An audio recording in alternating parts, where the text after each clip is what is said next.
A very good afternoon to all. Um, in this times of Corona crisis, let us continue our academic activities, if not physically, then digitally. So today I will discuss about Sri Lankan women writers who have tried to find their space in a country when it was struggling with political turmoil. So I will discuss some writers Punya Vijay Naike, Kumara Jayawardena, Meera Panjit Vikram Singhe, Rosemary Roger, and Thisuri Vaniachai. Sri Lanka was Ceylon, as it was known earlier, and was the first country to have given the world a woman prime minister. Yes, it is true. It was Srinivasu Bandaranaike indicating that the women of the country had social and political status. However, Sri Lanka has witnessed tremendous political upheaval, bitter conflict and violence over an extended period of time. But the good thing is that it has ended and now there is peace. Civil strife has torn the country and cost it dearly in terms of human as well as other resources. Although peace has not been restored to the land, still there are many issues which have to be sorted out. The present in this paper, I am just discussing about an overview of contemporary women writing in Sri Lanka, focusing on a few select writers. It is in fact a comprehensive survey which I have undergone to introduce to the student of literature who are not aware about Sri Lankan women writing. So as we see, the history of women writing in English in Sri Lanka began as early as 1928 when Rosalind Mendes published her first novel, The Mystery of Tragedy, published by author Stockwell of London. The novel was so successful it did not pave the way to inspire other women to take up writing as career. Uh, as it was not so very successful, despite but women writing did not flourish in Sri Lanka due to many reasons. But since over the last 3 decades, despite the turbulent context, there has been a resurgence of writers and a new wave of authors have made themselves visible, trying to carve their name in the world of English writing, many of whom have been successful. Vijayata Fernando writes, a half uh, century long drought followed before creative writing, especially by women, could take root and flourish in the island country. Commenting on the contemporary scene, Sri Lankan writer Karl Muller says, women have become the standard bearer of Sri Lankan writing in English in the past 15 years. As we are not much aware of the Sri Lankan women writing, since it is not being taught in the universities and colleges in India, but it is very surprising that they are gaining international fame and are very successful around the world. So different people have different opinion about them. Vijita Yapa, a famous journalist turned book publisher, ascribed this change to the changing economic condition of the country, the liberation of economic me and the influx of investor resulting in women emancipation in almost all fields.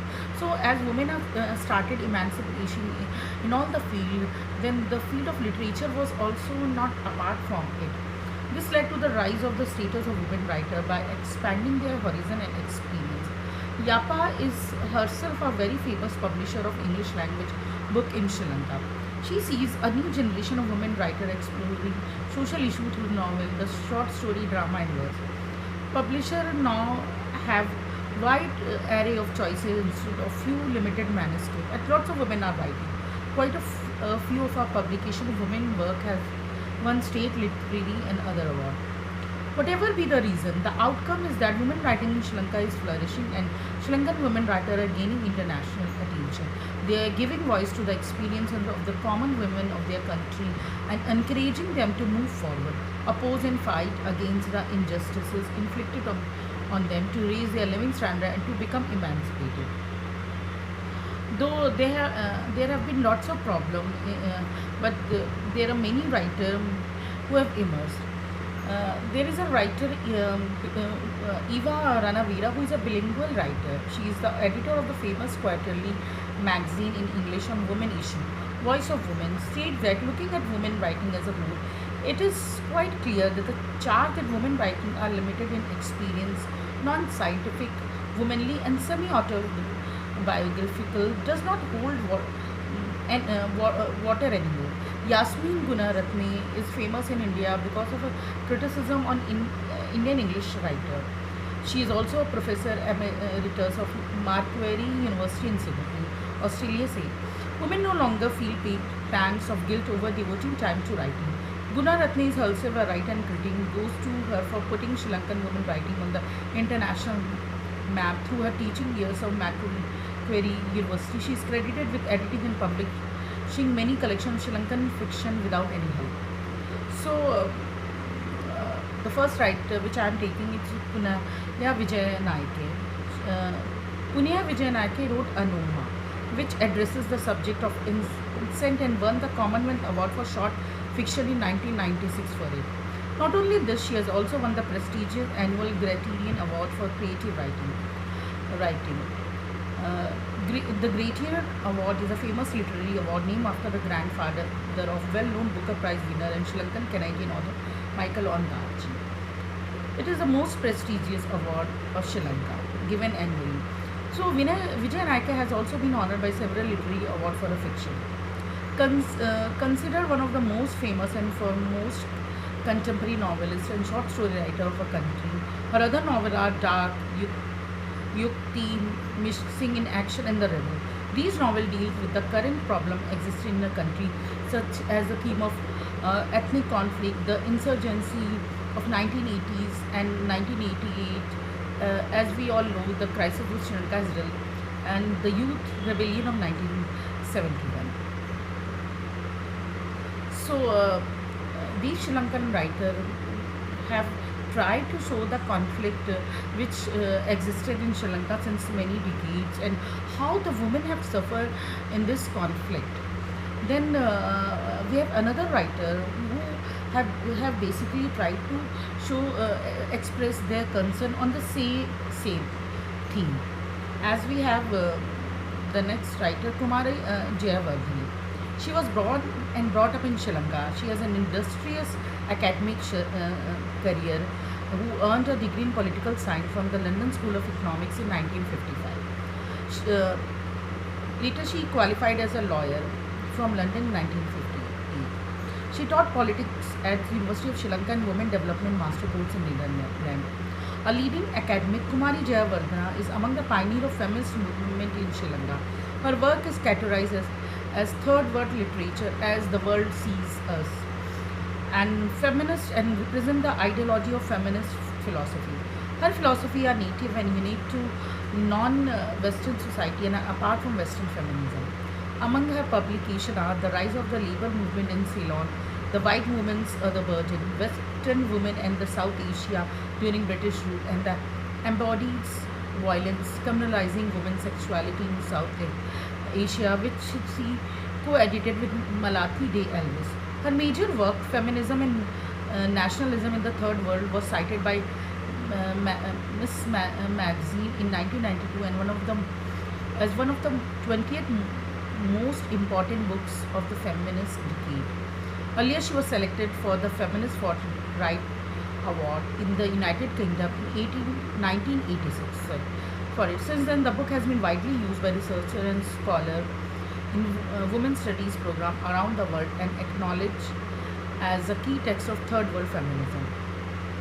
Jayawardena, in her book Feminism and the Nationalism in the Third World, has reconstructed the history of the women's rights movement in Asia and the Middle East from the 19th century to the 1980s, concentrating on countries like India, Iran, Egypt, Turkey, China, Japan, Korea, Vietnam, Philippines, and Korea.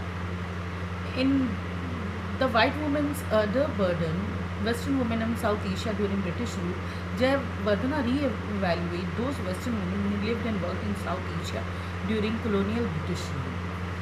So, another noted writer from Sri Lanka is Neera Konjit Wickramasinghe, who is a professor of modern South Asian studies at the University of Leiden in Netherlands. Her works include the famous book Sri Lanka in the Modern Age, A History of Contested Identities, Civil Society in Sri Lanka, New Circle of Power, Ethnic Politics in Sri Lanka, University Space and Values, 3 essays, and other works and there are some other work which she has done in other languages. In her book Sri Lanka in the Modern Age, a history of contested identity, she described about political unrest of her country. She throws light on the political chaos that took place in Sri Lanka in the late 1970s in the form of civil war which led the country in shambles. The ethnic crisis in the country, the demand of equal opportunities by the minority, and the failure of government to fulfill was the main cause of conflict. Then we have Rosemary Roser, who was born in Panadura, Sri Lanka, to Dutch Portuguese parent. She can be categorized as one of the most popular writers rather than a writer of serious literature. She is best-selling author, writing the genre of historical romance novel. Her debut novel, Sweet Savage Love, published in 1974, became a bestseller. Inspired by its success, she published her second novel, Dark Flies, within a year. This too was a big success as almost 2 million copies were sold in its first 3 months of publication. Rose, Roger is considered as a bold writer who depicts violence, passion, and emotion to extreme. Uh, then we have Thisure Vanyachi, who was born in 1993 at Colombo in Sri Lanka. She is a mother to a sociologist and her father was brigadier in the Sri Lankan army. She published her first novel, Colombo Street, at the age of 14. This is something remarkable. The book went on to get the State Literary Award of Sri Lanka in 2009, making her the youngest recipient to have received it. She is also the youngest nominee for the prestigious International Writer Program of the University of Iowa. Her early education was done in Colombo, but after that she moved to Bennington College for pursuing an undergraduate degree in political economy and educational reform. Colombo Street is a novel about the Sri Lankan Civil War and depicts the experience of children of different social classes and sections of society. Then her second novel, Terrorist Daughter, which was published in 2014 in Sri Lanka, when she was in the first year at Bennington College. This book won her many accolades. With the civil war forming the backdrop, the novel, a love story, describes the post-war political scenario of Sri Lanka. It has been highly praised around the world. Not only a writer, Vanyachi is also an advocate of educational and political reform in Sri Lanka. She is a brave and daring female personality and was praised for her courage when she spoke out against the authoritarianism during the President Rajapaksa regime.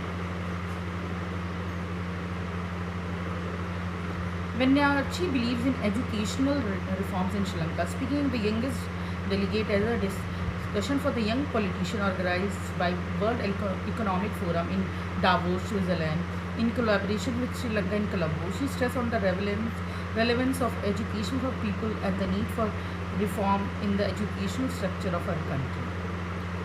So, all these writers have tries to establish themselves in a country which was in a political turmoil.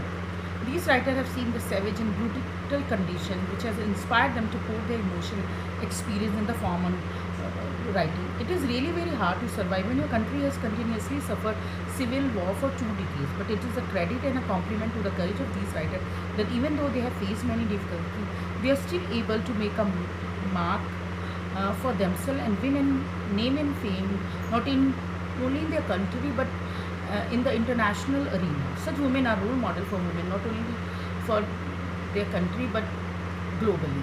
Thanks a lot.